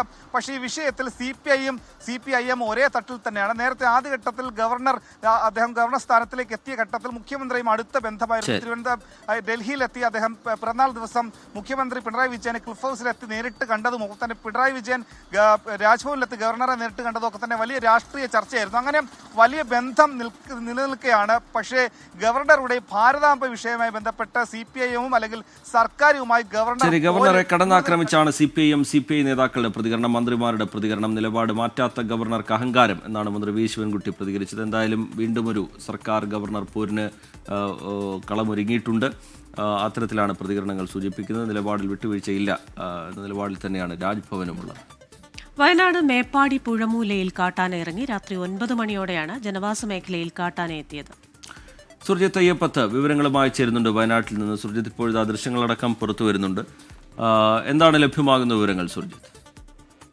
റിജിത്ത്, ക്രിസ്റ്റീന, കഴിഞ്ഞ കുറച്ച് ദിവസങ്ങളായി മേഖലയിൽ കാട്ടാനകളുടെ സാന്നിധ്യമുണ്ട്, പ്രത്യേകിച്ച് പുഴമൂല മേഖലയിൽ. അതുമാത്രമല്ല കടൂർ അടക്കമുള്ള പ്രദേശങ്ങളിൽ മാപ്പിളത്തോട്ടം എന്ന് പറയുന്ന മേപ്പാടിയുടെ ജനവാസ കേന്ദ്രത്തോട് ചേർന്ന പ്രദേശത്ത് കാട്ടാനകൾ ഇറങ്ങുന്ന ഒരു അവസ്ഥയും ഉണ്ടായിട്ടുണ്ട്. ഇന്നലെ രാത്രിയിലും വനംവകുപ്പിന്റെ കോമ്പിംഗ് ഉണ്ടായിരുന്നു. Deputy range officer Muthukumar, BFO ആയിട്ടുള്ള സുധീഷ്, മാനു, സന്തോഷ്, അതോടൊപ്പം തന്നെ ശ്രീകുമാർ എന്നിവരൊക്കെ BFOമാരാണ് ഇവരൊക്കെ. ഇവരുടെ നേതൃത്വത്തിലായിരുന്നു ഈ കോമ്പിംഗ് നടന്നിരുന്നത്. പക്ഷേ കാട്ടാനകളെ പൂർണ്ണമായി വനത്തിലേക്ക് തുരത്താൻ കഴിയാത്ത ഒരു സാഹചര്യം കൂടി വനംവകുപ്പിനെ സംബന്ധിച്ചുണ്ട്. ഇത് ചെമ്പ്രമലയുടെ ഭാഗത്തു നിന്നെല്ലാം തന്നെ കാട്ടാനകൾ ഇറങ്ങി വരുന്ന ഒരു അവസ്ഥയുണ്ട്. ഈ 4 കാട്ടാനകളാണ് ഈ മേഖലയിൽ വ്യാപകമായി അലോസരം സൃഷ്ടിക്കുന്ന ഒരു അവസ്ഥയിലേക്ക് കാര്യങ്ങൾ മാറിയിട്ടുള്ളത്. ആളുകളെ സംബന്ധിച്ച് വലിയ രീതിയിലുള്ള ആശങ്കയുണ്ട്. പ്രത്യേകിച്ച് ജനവാസ മേഖലയിലാണ് കാട്ടാനകളുടെ സാന്നിധ്യം എന്നുള്ളതാണ് ഏറ്റവും വലിയ ആശങ്കയ്ക്ക് കാരണമായി നിലനിൽക്കുന്നത്. ഇന്നലെ രാത്രിയിലും കാട്ടാനകൾ എത്തുന്ന ഒരവസ്ഥ ഉണ്ടായിട്ടുണ്ട്. ഇന്നും ഇതിനെ തുരത്താനുള്ള നടപടിയിലേക്ക് വനംവകുപ്പ് കടക്കുമെന്നുള്ളത് തന്നെയാണ് നമുക്ക് ലഭ്യമാകുന്ന വിവരം. ശ്രീജിത്ത്, ക്രിസ്റ്റീന. ശരി, സുർജിത്ത് അയ്യപ്പത്ത് വയനാട്ടിൽ നിന്ന് വിശദാംശങ്ങൾ പങ്കുവെക്കുകയായിരുന്നു. ചലച്ചിത്ര പ്രവർത്തകൻ നിഖിൽ രഞ്ജി പണിക്കരുടെ ലെറ്റ് ഇറ്റ് ബി എന്ന കവിതാ സമാഹാരം പ്രകാശനം ചെയ്തു. രചയിതാവിന്റെ പിതാവും ചലച്ചിത്ര താരവുമായ രഞ്ജി പണിക്കർ പ്രകാശനം നിർവഹിച്ച ചടങ്ങിൽ സംവിധായകൻ ഷാജി കൈലാസ് മുഖ്യാതിഥിയായി. വായനാ ദിനത്തിൽ 5 പുസ്തകങ്ങൾ അവതരിപ്പിച്ച് മാൻകൈൻഡ് ലിറ്ററേച്ചർ. നിഖിൽ രഞ്ജി പണിക്കരുടെ ലെറ്റ് ഇറ്റ് ബി എന്ന കവിതാ സമാഹാരത്തിന്റെ പ്രകാശനം രഞ്ജി പണിക്കർ നിർവഹിച്ചു. മേഘ ശ്രീകുമാർ പുസ്തകം ഏറ്റുവാങ്ങി. സംവിധായകരായ Shaji Kailas, Nithin Renji Panicker, 24 assistant executive editor Aravind V, ചലച്ചിത്ര താരം ആനി, സി സിന്ധു എന്നിവർ ചടങ്ങിൽ പങ്കെടുത്തു. എല്ലാവരുടെയും പുസ്തകങ്ങൾ ഒരുപാട് വായിക്കപ്പെട്ടെ, എല്ലാവർക്കും നല്ല അംഗീകാരങ്ങൾ കിട്ടട്ടെ. അഖിലേഷ് പരമേശ്വർ രചിച്ച 18ാം പട്ട, വിജയ് രചിച്ച മിഷൻ മായങ്ക്, കൃത്തിക് പനക്കലിന്റെ നന്ദനമൃത്യു, ധനീഷ് അനന്തന്റെ ചെന്നായ വേട്ട എന്നീ പുസ്തകങ്ങളും ചടങ്ങിൽ പ്രകാശനം ചെയ്തു. പ്രകാശനം ചെയ്യപ്പെട്ട 5 പുസ്തകങ്ങൾ അച്ചടിക്കുവാനുള്ള സാഹസവും ആവേശവും ഉത്സാഹവും ഒക്കെ മാൻകൈൻഡ് സായൂജ് സദസ്സിന് കൃതജ്ഞത രേഖപ്പെടുത്തി. Entertainment desk 24. സംസ്ഥാനത്ത് ഇടത്തരം മഴ തുടരാൻ സാധ്യത. മലയോര മേഖലകളിൽ ഒറ്റപ്പെട്ട ശക്തമായ മഴയ്ക്കും സാധ്യതയുണ്ട്. ഇന്ന് ഒരു ജില്ലയിലും പ്രത്യേക മഴ മുന്നറിയിപ്പുകൾ നൽകിയിട്ടില്ല. ഞായറാഴ്ച മുതൽ വീണ്ടും ഒറ്റപ്പെട്ട ശക്തമായ മഴയ്ക്ക് സാധ്യത പ്രവചിക്കുന്നുണ്ട്. കേരള തീരത്ത് ഉയർന്ന തിരമാലയ്ക്കും കടലാക്രമണത്തിനും സാധ്യതയുള്ളതിനാൽ മത്സ്യത്തൊഴിലാളികളും തീരദേശവാസികളും ജാഗ്രത പാലിക്കണം. സമീർ സി മുഹമ്മദാണ് വിശദാംശങ്ങളുമായി ചേരുന്നത്. Sameer, good morning. എന്തൊക്കെ ജാഗ്രതാ നിർദ്ദേശങ്ങളാണ് നൽകിയിരിക്കുന്നത്?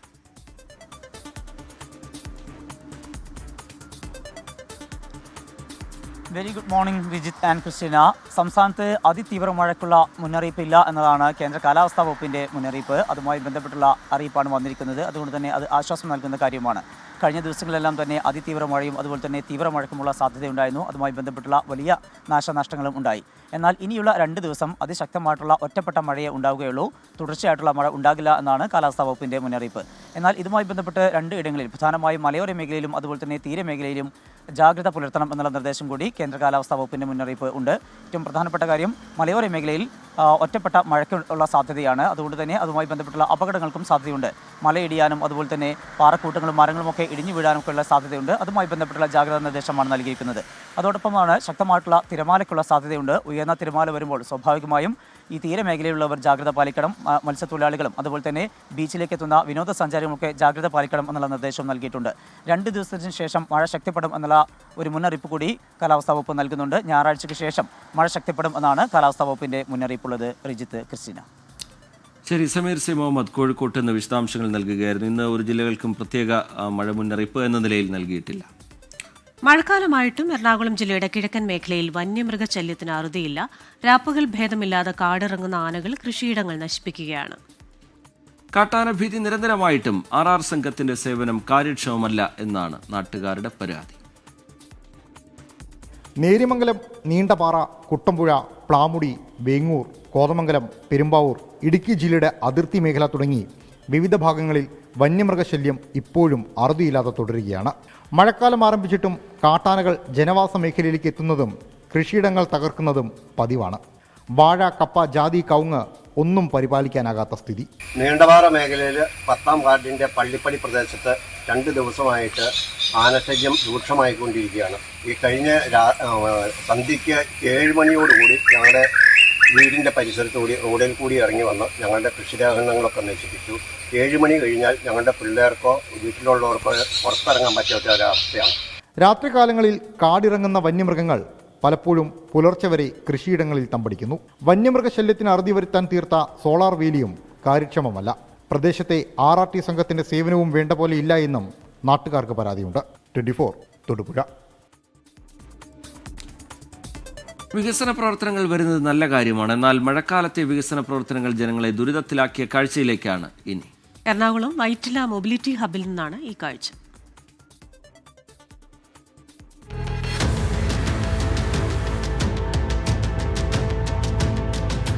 വൈറ്റില മൊബിലിറ്റി ഹബിന്റെ 2ാം ഘട്ട വികസനം ഇഴഞ്ഞു നീങ്ങുന്നുവെന്ന ആരോപണവും ചോദ്യങ്ങളും നേരത്തെ തന്നെ ഉയർന്നിരുന്നു. പിന്നാലെ ദ്രുതഗതിയിൽ വികസനവും സൗന്ദര്യവൽക്കരണവും പൂർത്തീകരിക്കുമെന്നായിരുന്നു ഹബ്ബ് അധികൃതർ വ്യക്തമാക്കിയത്.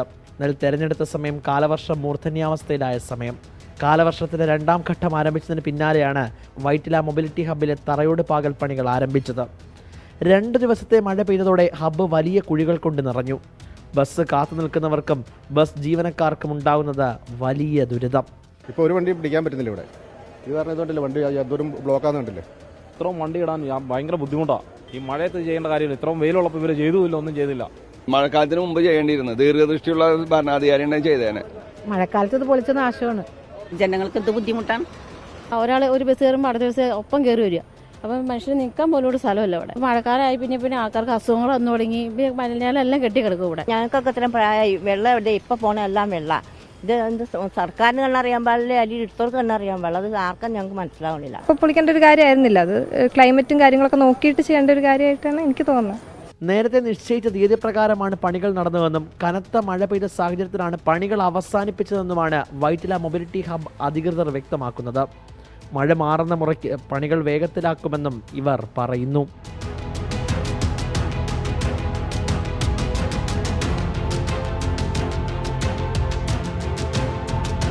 ധാരാളം ആളുകൾ ദിനംപ്രതി വന്നു പോകുന്ന കൊച്ചിയുടെ പ്രധാനപ്പെട്ട ഇടങ്ങളിലൊന്നാണ് വൈറ്റില മൊബിലിറ്റി ഹബ്ബ്. എന്നാൽ ഇതിന്റെ സൗന്ദര്യവൽക്കരണം മഴക്കാലത്ത് തന്നെ വേണമായിരുന്നു എന്നുള്ള ചോദ്യമാണ് ഇവിടെ വന്നു പോകുന്നവർ ഉന്നയിക്കുന്നത്. എത്രയും പെട്ടെന്ന് പണി പൂർത്തീകരിക്കുമെന്നാണ് വൈറ്റില മൊബിലിറ്റി ഹബ്ബ് അധികൃതർ വ്യക്തമാക്കുന്നത്. കൊച്ചിയിൽ നിന്നും MT അധീഷിനൊപ്പം YS അഭിനന്ദ്, 24.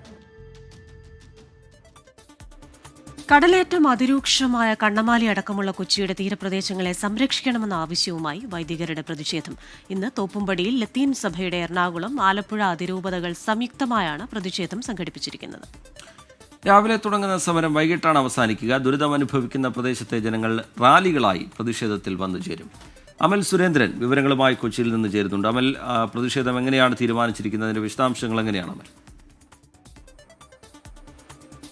റീജിത്ത്, ഇന്ന് തോപ്പുംപടി TOT ജംഗ്ഷനിൽ നിന്നാണ് ഈ ഒരു പ്രതിഷേധം ഉണ്ടാകുന്നത്. ഈ പ്രതിഷേധം നടക്കുന്നത് ആലപ്പുഴ, എറണാകുളം, ലത്തീൻ സഭയുടെ ആലപ്പുഴ, എറണാകുളം അതിരൂപതകളുടെ സംയുക്തമായിട്ടുള്ള ഒരു പ്രതിഷേധമാണ് ഇന്ന് നടക്കുക. ഈ അതിരൂപതകളിലെല്ലാം വൈദികർ ഈ ഒരു പ്രതിഷേധത്തിന്റെ ഭാഗമായി ഇവിടെ അണിനിരക്കുന്ന ഒരു സാഹചര്യം ഉണ്ടാകും. രാവിലെ 10 മണിക്ക് തുടങ്ങുന്ന പ്രതിഷേധം വൈകിട്ട് 6 മണിയോട് കൂടിയാണ് അവസാനിക്കുക.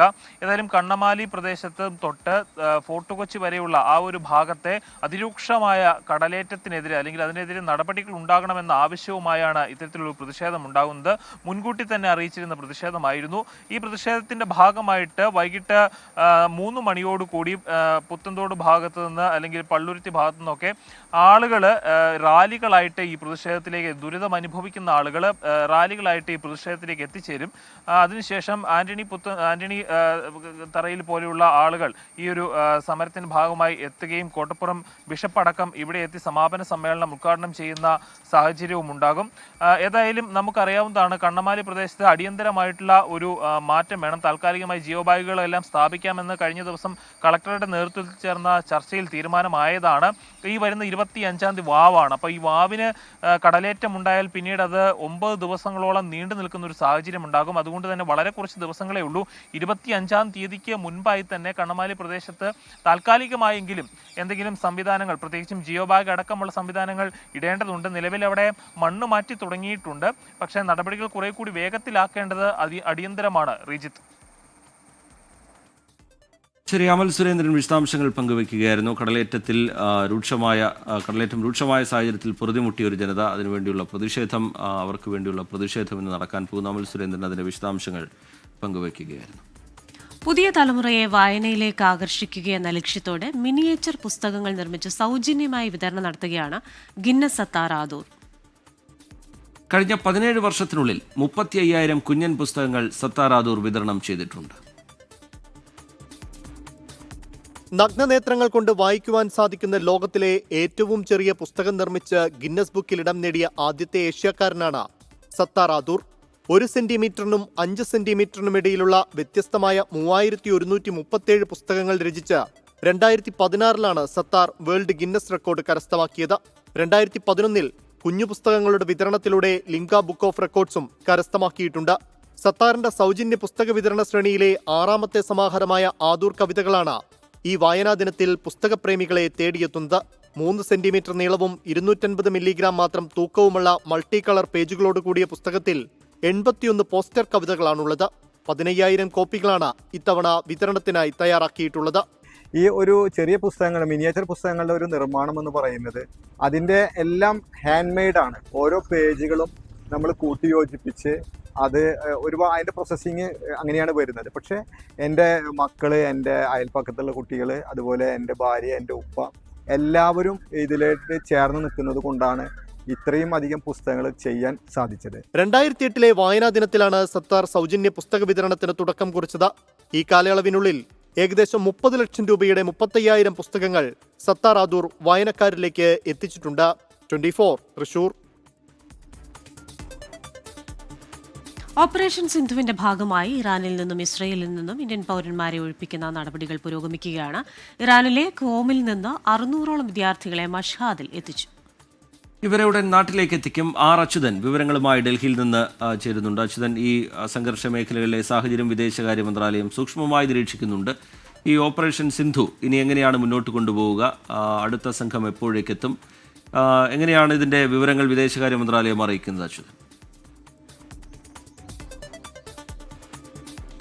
Good morning Rejith, Christina. ഈ ഇറാൻ ഇസ്രായേൽ സംഘർഷം വഷളായതോടുകൂടിയാണ് ഇന്ത്യൻ പൗരന്മാരെ ഇരു രാജ്യങ്ങളിൽ നിന്നും ഒഴിപ്പിക്കുവാനുള്ള നടപടികൾ അത് വിദേശകാര്യ മന്ത്രാലയം സ്വീകരിച്ചത്. ആദ്യം ഇറാനിൽ നിന്നായിരുന്നു ഇതിൻ്റെ ഒഴിപ്പിക്കൽ നടപടികൾ ആരംഭിച്ചതെങ്കിൽ ഇപ്പോൾ ഇസ്രായേലിലും ഇന്നലെയോടുകൂടി ആ നടപടികൾ ആരംഭിച്ചിരിക്കുകയാണ്. ഇറാനിൽ പൊതുവെ ഈ ഏതാണ്ട് 6,000-ഓളം വിദ്യാർത്ഥികൾ അവിടെ ഉണ്ട് എന്നുള്ളതാണ് വിദേശകാര്യ മന്ത്രാലയത്തിൻ്റെ ഒരു വിലയിരുത്തൽ. അതിൽ ഇന്നലെ 110 വിദ്യാർത്ഥികൾ ആദ്യ സംഘം ഇന്ത്യയിൽ എത്തുകയും ചെയ്തു. ഖോമിലെ സുരക്ഷിത കേന്ദ്രത്തിലേക്ക് മാറ്റിയ 600 വിദ്യാർത്ഥികളെയാണ് ഇപ്പോൾ ഈ മഷ്ഹാദിൽ എത്തിച്ചിരിക്കുന്നത് എന്നത് വിദേശകാര്യ മന്ത്രാലയം അറിയിക്കുന്നുണ്ട്. അവിടെ മഷ്ഹാദിൽ അവരെ സുരക്ഷിതമായി എത്തിച്ചിട്ടുണ്ട്. അവരെ ഉടൻ തന്നെ നാട്ടിലേക്ക് എത്തിക്കുവാനുള്ള മറ്റ് നടപടികൾ, അതായത് വിമാനം ഉൾപ്പെടെ ക്രമീകരിച്ചുകൊണ്ട് അവരെ എത്രയും വേഗം നാട്ടിലെത്തിക്കാനുള്ള നടപടികൾ ഉടൻ ഉണ്ടാകും എന്നുകൂടിയാണ് വിദേശകാര്യ മന്ത്രാലയം അറിയിക്കുന്നത്.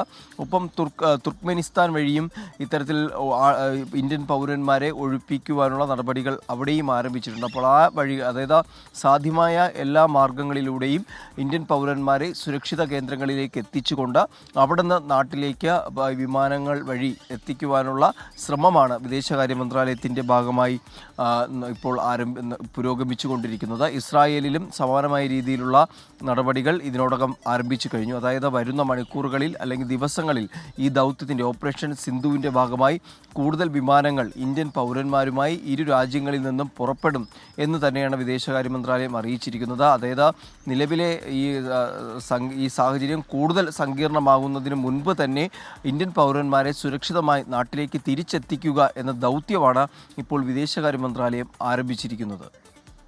ശരി, അച്യുതൻ ഡൽഹിയിൽ നിന്ന് വിശദാംശങ്ങൾ പങ്കുവെക്കുകയായിരുന്നു. നോക്കാം ഇനി ചില ദേശീയ വാർത്തകൾ വളരെ വേഗത്തിൽ, ചുരുക്കത്തിൽ.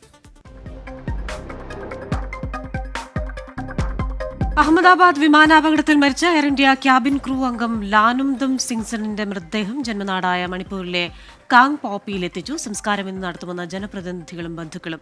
അപകടത്തിൽ മരിച്ച മറ്റൊരു ക്യാബിൻ ക്രൂ അംഗമായ മണിപ്പൂർ സ്വദേശി നാഗന്തോയ് ശർമ്മയുടെ മൃതദേഹവും ഉടനെത്തിക്കും. ആൻഡമാനിലെ ഗ്രേറ്റ് നിക്കോബാർ ദ്വീപിലെ ട്രങ്ക് ഇൻഫ്രാസ്ട്രക്ചർ റോഡ് പാരിസ്ഥിതിക ആഘാതമുണ്ടാക്കുമെന്ന് റിപ്പോർട്ട്. റോഡ് വലിയ തോതിലുള്ള തൊഴിലവസരങ്ങൾക്ക് വഴിയൊരുക്കുമെങ്കിൽ സാമൂഹിക പാരിസ്ഥിതിക ആഘാതങ്ങൾക്ക് വഴിവെക്കുമെന്നാണ് വിലയിരുത്തൽ. മണിപ്പൂരിലെ ചുരാചന്ദ്പൂർ ജില്ലയിൽ സുരക്ഷാസേനയുമായുള്ള ഏറ്റുമുട്ടലിനിടെ കുക്കി വംശജയായ വയോധിക കൊല്ലപ്പെട്ടു. സുരക്ഷാസേനയും ആയുധധാരികളും തമ്മിലുള്ള ഏറ്റുമുട്ടലിനിടെയാണ് അപകടം. അപകടത്തിൽ കൊല്ലപ്പെട്ടത് ഹോയ്കോൾ ഹിംഗ്. NCERT പുസ്തകങ്ങളുടെ വ്യാജപ്പതിപ്പ് നിർമ്മിച്ച് വിറ്റ പ്രതികളെ സഹായിച്ച പോലീസ് ഉദ്യോഗസ്ഥനെതിരെ നടപടി. ഡൽഹി ഷെഖ്ദാരിയിൽ സ്പെഷ്യൽ സ്റ്റാഫിന്റെ ചുമതലയുള്ള ഇൻസ്പെക്ടർക്കെതിരെയാണ് നടപടി. അന്വേഷണത്തിൽ പ്രതികളിൽ നിന്ന് 2 കോടി രൂപ പോലീസ് ഉദ്യോഗസ്ഥൻ കൈപ്പറ്റിയെന്ന് തെളിഞ്ഞതോടെയാണ് സസ്പെൻഷൻ. ഒഡീഷയിലെ കൂട്ടബലാത്സംഗത്തിൽ പ്രതികളായ പ്രായപൂർത്തിയാകാത്ത 4 പേരെ കൃത്യമായ പ്രായം കണ്ടെത്തുന്നതിനുള്ള പരിശോധനയ്ക്ക് വിധേയമാക്കും. 10 പ്രതികളിൽ 4 പേർ തങ്ങൾ 17 വയസ്സുകാരെന്ന് അവകാശപ്പെട്ടിരുന്നു. ജുവനൈൽ ബോർഡിന്റെ അനുവാദത്തോടെയാണ് പ്രതിപട്ടികയിലുള്ളവരുടെ പ്രായം തിരിച്ചറിയാനുള്ള പരിശോധന. അഹമ്മദാബാദ് വിമാനാപകടത്തിൽ 224 പേരുടെ മൃതദേഹങ്ങൾ തിരിച്ചറിഞ്ഞു. 214 പേരെ DNA പരിശോധനയിലൂടെയാണ് തിരിച്ചറിഞ്ഞത്. വിമാനാപകടത്തിൽ മരിച്ച തിരുവല്ല പുല്ലാട് സ്വദേശി രഞ്ജിതയുടെ മൃതദേഹം തിരിച്ചറിഞ്ഞിട്ടില്ല. മൃതദേഹം തിരിച്ചറിഞ്ഞാൽ നാട്ടിലെത്തിക്കേണ്ട നടപടികൾ വേഗത്തിലാക്കുമെന്ന് സംസ്ഥാന സർക്കാർ അറിയിച്ചിട്ടുണ്ട്. വിവരങ്ങളുമായി ആർ അച്യുതനാണ് ഡൽഹിയിൽ നിന്ന് ചേരുന്നത്. അച്യുതൻ, വിശദാംശങ്ങൾ പറയൂ. റിജിത്ത്, കൃഷ്ണ, ഈ അഹമ്മദാബാദ് വിമാന അപകടത്തിൽ ഇതുവരെ 224 മൃതദേഹങ്ങൾ തിരിച്ചറിഞ്ഞു എന്നുള്ളതാണ്. ഇതിൽ ഏതാണ്ട് 214ഓളം പേര് മൃതദേഹങ്ങൾ തിരിച്ചറിഞ്ഞത് DNA പരിശോധനയിലൂടെയാണ് എന്നതും ഇതുമായി ബന്ധപ്പെട്ട അധികൃതർ പങ്കുവയ്ക്കുന്നുണ്ട്. മറ്റൊന്ന്, ഈ അപകടത്തിൽ മരിച്ച തിരുവല്ല പുല്ലാട് സ്വദേശി രഞ്ജിതയുടെ മൃതദേഹം ഇതുവരെയും തിരിച്ചറിഞ്ഞിട്ടില്ല. ആ നടപടികൾ ഇപ്പോൾ പുരോഗമിച്ചുകൊണ്ടിരിക്കുകയാണ്. ആ മൃതദേഹം തിരിച്ചറിഞ്ഞാൽ ഉടൻ തന്നെ നാട്ടിലേക്ക് എത്തിക്കുവാനുള്ള എല്ലാ നടപടികളും സ്വീകരിച്ചിട്ടുണ്ട് എന്നുള്ളതാണ് സംസ്ഥാന സർക്കാർ ഇതുമായി ബന്ധപ്പെട്ട വ്യക്തമാക്കിയിട്ടുള്ളത്. എന്തായാലും നിലവിൽ അത്തരം നടപടികൾ മുന്നോട്ട് പോകുന്നു. ആ ഘട്ടത്തിലാണ് വ്യോമയാന മന്ത്രി ഇന്നലെ അടിയന്തരമായി എയർപോർട്ട് ഡയറക്ടർമാരുമായി ഒരു യോഗം ചേർന്നിരുന്നു. ആ യോഗത്തിൽ കൃത്യമായ നിർദ്ദേശങ്ങൾ എയർപോർട്ട് ഡയറക്ടർമാർക്ക് നൽകി. അതായത് യാത്രക്കാർ നേരിടുന്ന അസൗകര്യങ്ങൾ, ആ അസൗകര്യങ്ങൾ എത്രയും വേഗം പരിഹരിക്കുവാനുള്ള നടപടികൾ ഈ അധികൃതരുടെ ഭാഗത്തുനിന്ന് ഉണ്ടാകണം. അതിലൊരു താമസവും ഉണ്ടാക്കരുത് എന്നുള്ള നിർദ്ദേശങ്ങൾ നൽകി. ഒപ്പം തന്നെ നിലവിൽ ഈ കേസ് അന്വേഷിച്ചുകൊണ്ടിരിക്കുന്ന എയർക്രാഫ്റ്റ് ആക്സിഡൻ്റൽ ഇൻവെസ്റ്റിഗേഷൻ ബ്യൂറോ അവർ ഈ ബ്ലാക്ക് ബോക്സ് എവിടെയാണ് അത് പരിശോധിക്കേണ്ടതെന്ന് സംബന്ധിച്ചുള്ള തീരുമാനങ്ങൾ കൈക്കൊള്ളും എന്നുകൂടി വ്യോമയാന മന്ത്രാലയം അറിയിച്ചിട്ടുണ്ട്. എന്തായാലും അത്തരം ഈ കേസുമായി ബന്ധപ്പെട്ടുള്ള അന്വേഷണങ്ങൾ പുരോഗമിക്കുകയാണ്. അതിൽ അന്വേഷണത്തിനൊടുവിൽ മാത്രമേ ഈ വിമാനത്തിൽ എന്താണ് സംഭവിച്ചത് എന്ന് സംബന്ധിച്ചുള്ള ഒരു വ്യക്തമായ ഒരു വിവരം പുറത്തു വരികയുള്ളൂ. എന്തായാലും ആ നടപടികൾ കൂടി ഒരു ഭാഗത്ത് പുരോഗമിക്കുകയാണ്. റിജിത്ത്, കൃഷ്ണ. ശരി, ആർ അച്യുതൻ ഡൽഹിയിൽ നിന്ന് വിശദാംശങ്ങൾ പങ്കുവയ്ക്കുകയായിരുന്നു. മഞ്ഞുമൽ ബോയ്സ് സിനിമയുടെ സാമ്പത്തിക ക്രമക്കേടിനെ തുടർന്നുണ്ടായ പരാതിയിൽ നടൻ സൗബിൻ ഷാഹിർ ഇന്ന് പോലീസിന് മുമ്പിൽ ഹാജരാകും. എറണാകുളം മരട് പോലീസ് സ്റ്റേഷനിലാകും നടൻ ഹാജരാകുക. സൗബിനെ കൂടാതെ സഹനിർമ്മാതാക്കളായ പിതാവ് ബാബു ഷാഹിർ, ഷോൺ ആന്റണി എന്നിവരോടും ഹാജരാകാൻ പറഞ്ഞിട്ടുണ്ട്. വിവരങ്ങളുമായി കൊച്ചിയിൽ നിന്ന് അമൽ സുരേന്ദ്രനാണ് ചേരുന്നത്. അമൽ, ഗുഡ് മോർണിംഗ്. ഈ സിനിമയുമായി ബന്ധപ്പെട്ട കൂടുതൽ വിശദാംശങ്ങൾ ആരായുന്നതിനായി ആരൊക്കെയാണ് ഇന്ന് ഹാജരാകുക? വിവരങ്ങൾ. Very good morning Christina. ഏതായാലും 2 ആഴ്ച മുൻപാണ് സൗബിൻ ഷാഹിറിനും ബാബു ഷാഹിറിനും ഷോൺ ആന്റണിക്കും ഈ ഒരു കേസുമായി ബന്ധപ്പെട്ട് ഹാജരാക്കണമെന്ന് പോലീസ് നോട്ടീസ് നൽകുന്ന സാഹചര്യം ഉണ്ടാകുന്നത്. ഇതുപ്രകാരം ഇന്ന് സൗബിൻ ഷാഹിർ മരട് സ്റ്റേഷൻ SIക്ക് മുൻപിൽ ഹാജരാകും എന്നാണ് അറിയിച്ചിട്ടുള്ളത്. ഏതായാലും ഈ ഒരു കേസ് നമുക്കറിയാവുന്നതാണ്. വലിയൊരു സാമ്പത്തിക ലാഭം നേടിയെന്ന അവകാശവാദങ്ങളെല്ലാം മഞ്ഞുമൽ ബോയ്സ് ടീമിന്റെ ഭാഗത്ത് നിന്ന് സാമൂഹ്യ മാധ്യമങ്ങളിലും അല്ലാതെയും പ്രചരിക്കുന്ന സാഹചര്യം ഉണ്ടായിരുന്നു. ഇതിനെ തുടർന്നാണ് സിറാജ് വലിയതുറ എന്ന മരട് സ്വദേശി ഒരു പരാതിയുമായി എത്തുന്നത്. സിനിമയുടെ ചിത്രീകരണത്തിന്റെ പല ഘട്ടങ്ങളിലായി 7 കോടിയോളം രൂപ സിനിമയുടെ നിർമ്മാതാക്കൾ തന്നിൽ നിന്നും കൈപ്പറ്റിയിരുന്നു. എന്നാൽ ഇതിന് തക്കതായിട്ടുള്ള ലാഭവിഹിതം തനിക്ക് കൈമാറിയിട്ടില്ലാതെ വിശ്വാസവഞ്ചന കാണിച്ചുമെന്നുമായിരുന്നു പരാതി. ഈ പരാതിയെ തുടർന്നാണ് പോലീസ് അന്വേഷണം തുടങ്ങുന്നത്. ഈ അന്വേഷണത്തിന്റെ ഇടയ്ക്ക് സിനിമയുടെ നിർമ്മാതാക്കളായ സൗബിനും പിതാവും ഷോൺ ആന്റണിയും എല്ലാം ഈ ഒരു കേസ് റദ്ദാക്കണമെന്ന് ആവശ്യപ്പെട്ടുകൊണ്ട് ഹൈക്കോടതിയെ സമീപിക്കുന്ന സാഹചര്യം ഉണ്ടായിരുന്നു. ഹൈക്കോടതി ഈ കേസ് റദ്ദാക്കാതിരിക്കുകയും പിന്നീട് പോലീസിന് അന്വേഷണം തുടരാമെന്ന് പറഞ്ഞതിന്റെ അടിസ്ഥാനത്തിലാണ് ഇപ്പോൾ പോലീസിന്റെ മഞ്ഞുമൽ ബോയ്സ് സിനിമയുമായി ബന്ധപ്പെട്ട സാമ്പത്തിക ക്രമക്കേട് ആരോപണത്തിൽ നടൻ സൗബിൻ ഷാഹിർ ഇന്ന് അന്വേഷണ സംഘത്തിന് മുന്നിൽ ഹാജരാകും. അമൽ സുരേന്ദ്രൻ വിശദാംശങ്ങൾ പങ്കുവയ്ക്കുകയായിരുന്നു. ഈ റിപ്പോർട്ടോടുകൂടി ഇന്നത്തെ മോർണിംഗ് ന്യൂസിന്റെ സമയം പൂർത്തിയാവുകയാണ്.